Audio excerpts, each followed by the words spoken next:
Hello and welcome to this video brought to you by Smart EduHub Mumbai. In today's topic, I shall teach you complete stoichiometry. The seven subtopics will be covered under stoichiometry and they are definitions of a mole. Second is limiting reagent or the excess reagent. Third is the percentage purity. Fourth, percentage yield. Fifth, percentage by mass.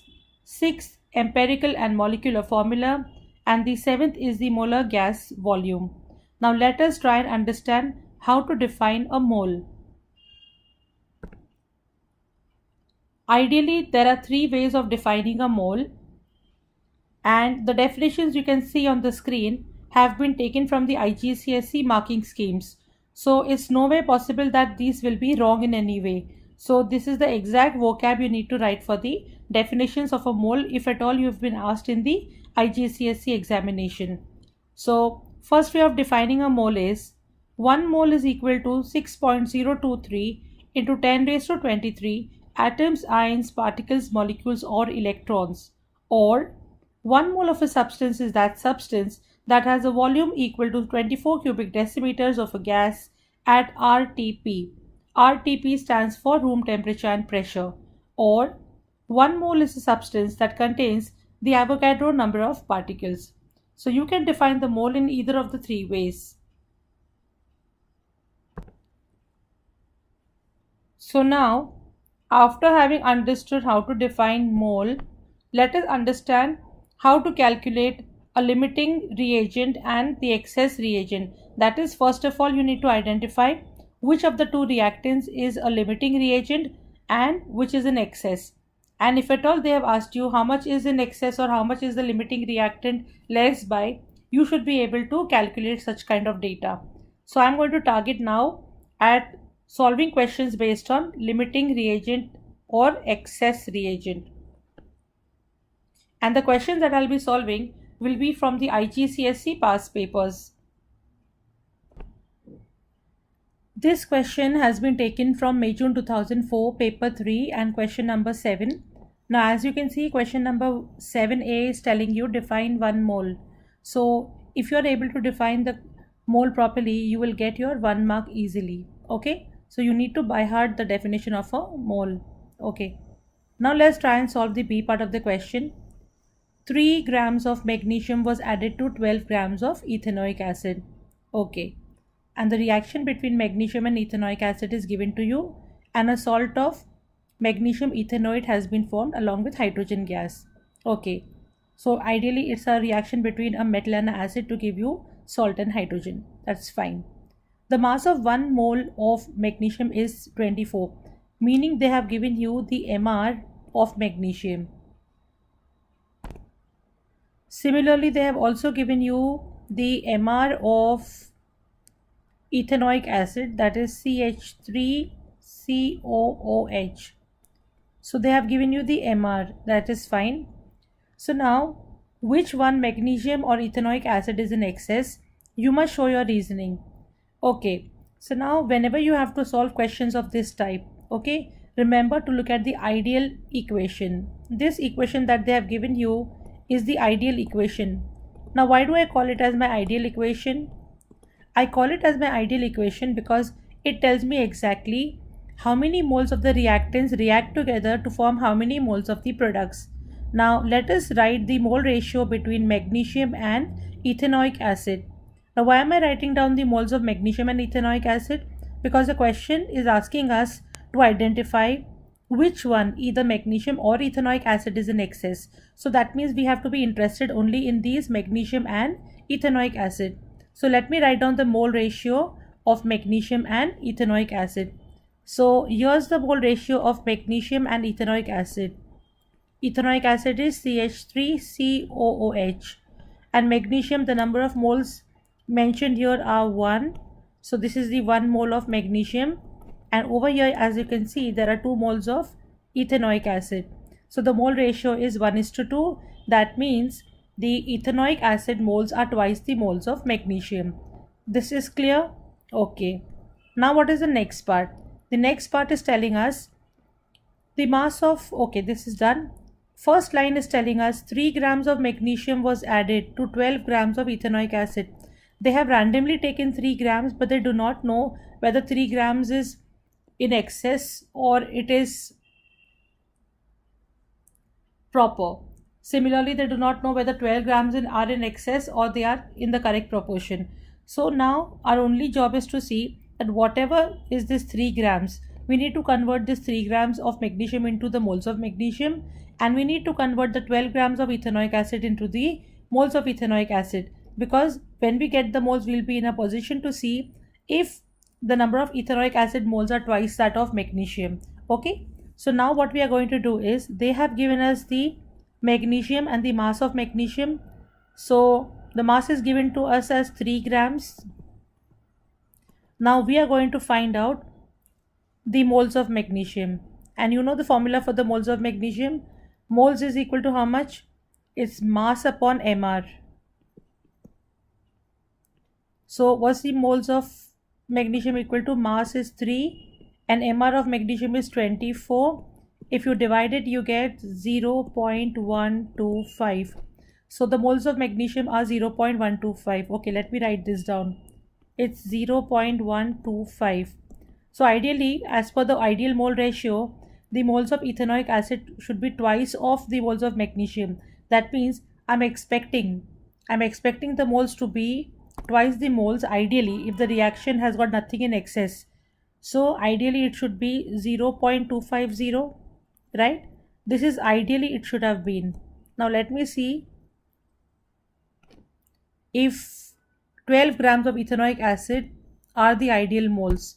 So CH3COOH, what is the mass of that ethanoic acid taken? They took ethanoic acid as 12 grams. So now let me find the moles of ethanoic acid. Again, moles is equal to mass upon mR, right? And mass is 12 grams, so 12 divided by mR. mR of ethanoic acid is said to be 60.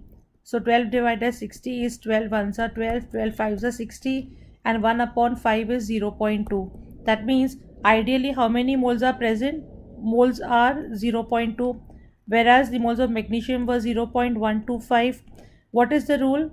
According to whatever the equation is, the rule is that the moles of ethanoic acid should be twice those of magnesium. So ideally the reaction will stop when half of 0.2 moles, that is when only 0.1 moles of magnesium are used. That means how many moles of magnesium are left over? 0.025 moles of magnesium are left. That means what is in excess? That means magnesium is in excess. So that means magnesium is in excess. And in case they ask you by how much, so if at all they ask you, magnesium is excess by 0.025 moles. It's better to pause the video and try and understand these steps once again. Okay, so I hope I'm clear in explaining to you the limiting and the excess reagent. So if magnesium is in excess, so what is the limiting reagent? The limiting reagent is the ethanoic acid. Okay, let's take another example. This question has been taken from May June 2013, paper 3-2, and that's question number 8C. 4.8 grams of calcium is added to 3.6 grams of water. The following reactions occur. Ca plus 2H2O gives you CaOH twice plus H2. So that's the ideal equation. First one, the number of moles of calcium, that is in 4.8 grams of calcium, how many moles of calcium are present. Now to identify the number of moles, we need to make use of the formula mass is equal to moles into mR. So moles is equal to mass upon mR. So the moles is equal to mass upon mR. And what's the mass? Mass is 4.8, and if you look at the periodic table, the mR is 40. So when you do 4.8 divided by 40, you get the answer as 0.12. So the moles of calcium are 0.12. Now the number of moles of water. Similarly, moles is equal to mass upon mR.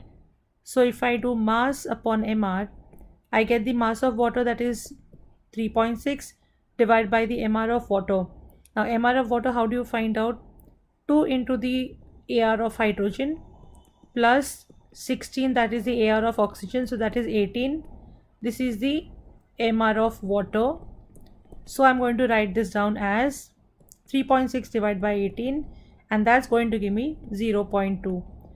So ideally we need to know which is in excess, okay, in the next part. So first I'll enter this data. The moles that were used were 0.2 moles of water and 0.12 moles of calcium. The question is, which reagent is in excess? Explain your choice. Now I'm telling you how to find this out. Now for example, let us take the ideal equation for the reaction. This is the ideal equation. So from here let us write the mole ratio. So now we want to know which reagent is in excess. So we are only interested in the calcium and the water moles. So if I write here Ca and if I write here water, ideally it is 1 is to this 2. So the moles of calcium and water are in the ratio 1 is to 2. That means the moles of water are always going to be twice of that of calcium. In this experiment, how much moles of the calcium have they used? They've used 0.12 moles of calcium, and they have actually used 0.2 moles of water. But according to the mole ratio, what is it? It's supposed to be 1 is to 2. So that means if calcium moles were 0.12, then instead of 0.2, they should have taken 0.24. So that means the reaction got over when? The reaction got over when these 0.2 moles that were taken reacted with only 0.1 moles of calcium. That means the moles of calcium were in excess, right? So which reaction is in excess? So calcium is in excess. So calcium is in excess. And explain your choice. Calcium is in excess because 0.12 moles of calcium needed 0.24 moles of water, right? But how many were available? But only 0.2 moles were available. So this is the second example where I'm using where I'm finding the excess and the limiting reagent. So in both the examples you must have noticed that I'm always referring to this ideal equation over here. Okay, this ideal equation over here. So always remember, this equation is everything. If you forget this equation, you cannot get any of your sums right. So this is very important, this ideal equation, right? Okay, so now with this, let's move ahead to the next subtopic.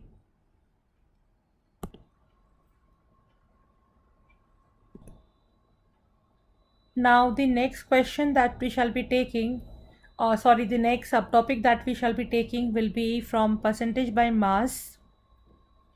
So now you can understand this better with the help of an example, but just let's have a look at the formula. Percentage by mass is mass of the element upon mass of the compound into 100. Since it is percent, it is into 100, and look at the formula, you can make a note of it, and we can then start solving a question again which has been taken from one of the IGCSE past papers.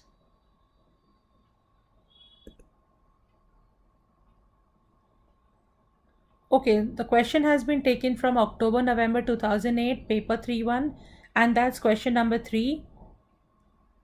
Steel is an alloy made from impure iron. Both iron and steel rust. The formula for rust is Fe2O3.2H2O. It is hydrated iron 3 oxide. Calculate the mass of 1 mole of Fe2O3.2H2O. So you know how to find the mass of 1 mole, that is the MR of Fe2O3.2H2O. So I'll show you how it is. So if you want to find out the MR of Fe2O3 0.2H2O. So you write 2 into AR of Fe, which is 56, plus 3 into AR of oxygen, which is 16, plus 4 into AR of hydrogen, which is 1, plus 2 into AR of oxygen, which is 16. If you add all of this, you get it as being equal to 196. Okay, now use your answer to 1 to calculate the percentage of iron in rust. So now the formula for rust is what? Fe2O3.2H2O.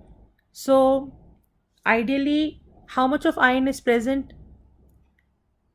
It's Fe2. That means when you're finding out the percentage of iron, you need to actually consider Fe2. That is, Mr you'll have to multiply by 2. So that means 2 into the AR of Fe divided by Mr of Fe2O3.2H2O into 100. That's how you'll find out. So 2 into AR of Fe. AR of Fe is 56. So that is equal to 2 into 56 divided by, and you just found out the Mr of rust, which is 196.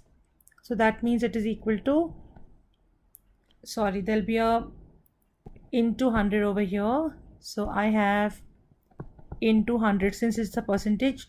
So it is going to be 112 upon 116 into 100. And finally you get this as 57.1. So this is how you find the percentage of any element in a given compound, right? Okay. So now let's see which is the next subtopic. This question has been taken from October-November 2012, paper 3-1, and the concept that you shall be practicing is the percentage yield. Now let me show you the formula for the percentage yield. So percentage yield, as you can see on the screen at the number 4. So percentage yield is equal to actual yield upon predicted yield into 100. Now what is the meaning of actual yield and predicted yield? Like when a scientist is conducting an experiment, he predicts the amount of output. So on paper, on theory, he will predict that, okay, I shall get, for example, say 100 grams of the product A. Now in reality, there might be certain limitations due to certain kind of factors, and therefore he might only end up getting 80 grams of the product A. That means his actual yield was 80 and the predicted yield was 100. So that is what I mean by the actual and the predicted yield. So scientists are very much interested in finding out the percentage yield. So percentage yield is always taken as actual yield upon predicted yield into 100. Now let us try and solve an example taken from one of the past papers where you are supposed to find the percentage yield. Okay, so this question has been taken from October-November 2012, paper 3-1, and this is question number 7b. Strontium chloride 6 water can be made from the insoluble compound strontium carbonate by the following reactions. So you are reacting strontium carbonate with hydrochloric acid, and you get strontium chloride, carbon dioxide and water. So that means a carbonate and an acid gives you salt, water and carbon dioxide. Then again this strontium chloride, what they've obtained, they are reacting further with water, and then a hydrated strontium chloride salt is obtained. The following method was used to prepare the crystals. You can just go through the procedure. Okay, now the part C is telling you, in the above experiment, 50 cubic centimeters of hydrochloric acid of concentration 2 moles per cubic decimeter was used, and 6.4 grams of strontium chloride 0.6 H2O was made. Meaning they are telling you the volume of hydrochloric acid and the concentration of hydrochloric acid. Okay, now I need to introduce one more formula for the calculation of concentration, which I think I've forgotten to mention on my screen. So I'll just add one more subtopic that you need to study in this lesson, and that is concentration. Now there's one more formula which I would like to introduce at this point, and that is concentration. So you can just draw one more arrow like this, and concentration, the formula for concentration is moles per cubic decimeters. If it is given in cubic centimeters, your job is to convert the cubic centimeters into cubic decimeters. Now no, let's go back to the previous screen. Now the first thing that they've asked you is to find the number of moles of HCl. As you can see on the screen, the volume of HCl is given in cubic centimeters. To convert cubic centimeters to cubic decimeters, simply divide by 1000. So you get 50 divided by 1000, which is equal to 0.050 dm cube. So this is the volume of hydrochloric acid in cubic decimeters. The concentration is already given to you as 2.0 moles per cubic decimeters. So now the units of volume are same. So now we also learned in the previous slide as moles is equal to how much? If you know concentration is moles upon volume, so how much is the moles? Moles is equal to concentration into volume. How much is the concentration? Concentration is 2, and how much is the volume? It's 0.05.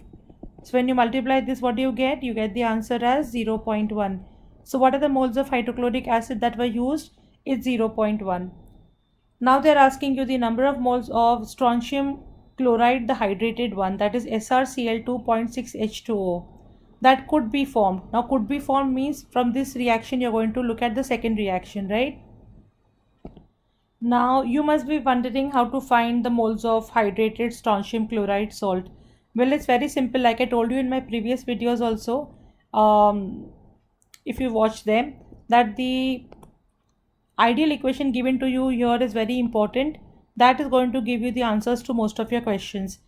Now what is it telling you? Now in the previous question they've made you calculate the moles of HCl. If you see, the moles of HCl in the experiment are 2 and the moles of hydrated strontium chloride are 1. That means the moles of hydrated strontium chloride are always going to be half of the moles of HCl. So here if the moles of hydrochloric acid are 0.1, what do you think will be the moles of hydrated strontium chloride? You're right, that is, sorry, excuse me. So that's going to be half of the moles of HCl, that is 0.1 divided by 2, which gives you 0.05. See, that's how you calculate. So the ideal equation is very important. Now in the previous video we have also seen that the theoretical yield, how do you calculate the theoretical yield? Think about it, reflect, come on. By asking you to find the theoretical yield, they are actually asking you to find the mass of hydrated strontium chloride. So theoretical yield is nothing but the mass of hydrated strontium chloride. And what is mass equal to? Mass is equal to moles into mR. Now what are the moles of strontium chloride hydrated? It is 0.05. And what is the mR of strontium chloride hydrated? It's 267. When you multiply these, what do you get? Plug in the values and you will get 13.35 as your theoretical yield. Now what is the percentage yield? Percentage yield is what? Actual yield upon predicted yield into 100.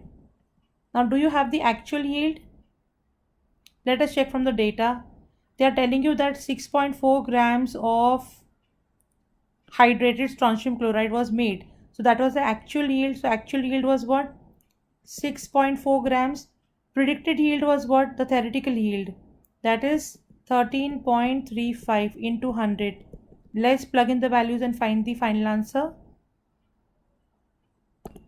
So well, that's equal to 47.94. So you can simply write as 47.9%. So this is how you find the percentage yield. Now the next subtopic that we shall be taking will be empirical and molecular formula. And again the question has been taken from one of the IGCSE past papers.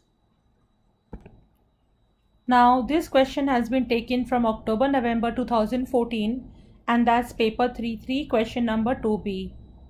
Compound X is a hydrocarbon. It contains 85.7% of carbon. The mass of 1 mole of X is 84 grams. What is the percentage of hydrogen in the compound? Now they have told us that the compound is a hydrocarbon and the hydrocarbon only contains hydrogen and carbon. If the compound contains 80, sorry, I'm really sorry. If the compound contains 85.7% of carbon, so how much of hydrogen will it contain? To find that, simply subtract 85.7 from 100 and see what's the answer. That's 14.3. So what is the percentage of hydrogen in the compound? It is 14.3%. Calculate the empirical formula of X. Now you know that the compound is a hydrocarbon, so it will contain carbon and hydrogen. Now to find the empirical formula, you need to simply find out the mole ratio. So let's find the mole ratio. So that means we need to find out the number of moles of carbon. Now carbon is 85.7. So moles is mass upon mR, and mR of carbon is how much? It's 12. So if you divide, what do you get? You get that as being equal to 7.14. And hydrogen is 14.3%. Moles again is mass upon mR. Mass is 14.3 upon mR is 1. So that gives you 14.3. So roughly, if you see, forgetting about the 0.14 for 7, you get this as 7, and this, you forget this 0.3, you get it as 14. So roughly the mole ratio is 1:2, because 7 ones are 7, 7 twos are 14. So you can say the mole ratio is 1:2. That means carbon and hydrogen, if the mole ratio is 1:2, that means what's the empirical formula? For the empirical formula, simply write it as CH2. So you're going to use its own moles to write the empirical formula. So this is how you write the empirical formula. Now the main thing is to write the molecular formula of compound X. Now let us see how this can be found out. Now if you observe carefully, they have told us that the mass of 1 mole of the compound X is 84 grams. So we know that the MR of compound X is how much? 84 grams, right? And what is the empirical formula mass? So what is the MR of the empirical formula CH2? It is going to be carbon is 12 and hydrogen is 2 into 1, that is 2. So that will be 12 and 2, 14, right? So now to find out the molecular formula, we need to find out the ratio of the, or rather we need to divide this MR of X by this MR of the empirical formula CH2, so which is equal to 84 divided by 14, and further cancellation gives us 6.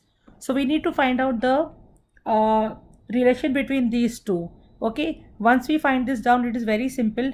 Take this number that we have obtained and multiply our empirical formula by this number 6 over here.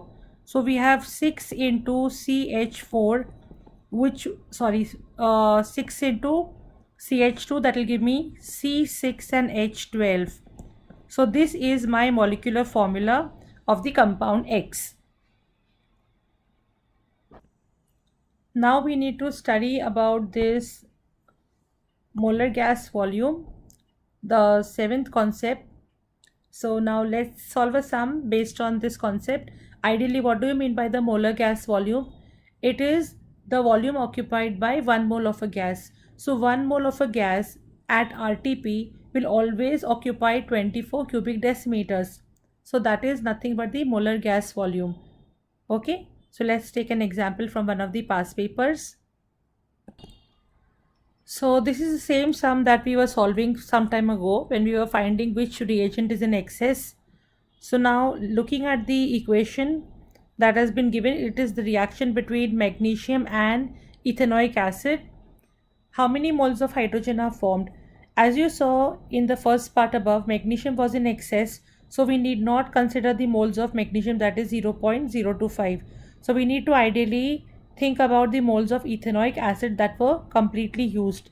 And if you see, 0.2 moles of ethanoic acid were completely used. So ideally, if ethanoic acid moles are always twice, so that means here we have used 0.2 moles of ethanoic acid. And if you see the mole ratio between hydrogen and ethanoic acid, it is 2:1. So that means hydrogen moles are always half of the ethanoic acid moles, so it is 0.1 moles. So how many moles of hydrogen were formed? The moles of hydrogen were 0.2 divided by 2, which is equal to 0.1 moles. Calculate the volume of hydrogen produced, formed, measured at RTP. Like I told you, at RTP, 1 mole always occupies 24 dm cube. So how many moles of hydrogen were formed? 0.1 moles of hydrogen were formed. So if 1 mole occupies 24 dm cube, 0.1 moles occupy x dm cube. So solving further, we get x equals 24 into 0.1, which is equal to 2.4 dm cube. So what's the volume occupied by 0.1 moles of hydrogen? It is equal to 2.4 moles, 2.4 dm cube. Now we've almost solved sums based on every subtopic. Now there's one question, there's one subtopic, percentage purity, and somehow I'm not able to get questions on the same concept. Maybe some of the other variants must be having, but the PDF that I've got as of now doesn't seem to have any questions on percentage purity. So I'll give you another example, which is not from past papers, but definitely it will help you to clarify this concept. So remember, percentage purity is mass of the pure product upon mass of the impure product into 100. So let's take an example to understand this concept. Now this is the formula for the percentage purity, and suppose you get to know that there was a sample of aspirin that was tested. Okay, you know aspirin is a drug, and suppose you know that the mass of the aspirin was, suppose, 10 grams, and in 10 grams of aspirin 5.5 grams of some impurity was found. Okay, some impurity was found. So you want to find out what was the percentage impurity. So the formula is you want to find out the percentage purity. Okay, so percentage purity, how do you find out? You find out by finding the mass of the pure product. How much was the pure product? Pure product was 10 minus 5.5. And what was the mass of the whole product? The whole product that was impure was 10 grams, right? Because that 10 grams only contained 5.5 grams of impurity. So on the whole, the aspirin 10 grams was itself impure. So what is 10 minus 5.5? So 10 minus 5.5 is nothing but 4.5. So its percentage purity you need to multiply by 100. So that is 4.5 divided by 10 into 100. 0 cancel. So how much is the percentage purity? It's only 45% pure. So that is how you find the percentage purity.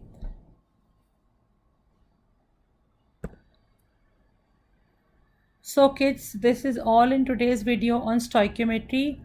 I have made every effort to help make this lesson easy to understand, because this is one topic where children really are struggling, and there were many requests from children to solve more questions on each subtopic of stoichiometry. So I've done the best that I could from my end. So if you really want me to solve some more questions on stoichiometry, please feel free to message me. You can also email me at smarteduhub@gmail.com. I'm just writing it down for you. smarteduhub@gmail.com. If you want me to solve questions on stoichiometry or any other concept, if you want videos on any other concept, please feel free to email me. The S is small in Smart EduHub. Okay, so all the best, and this is all in today's video. Please do subscribe to my channel if you like my videos. Thank you.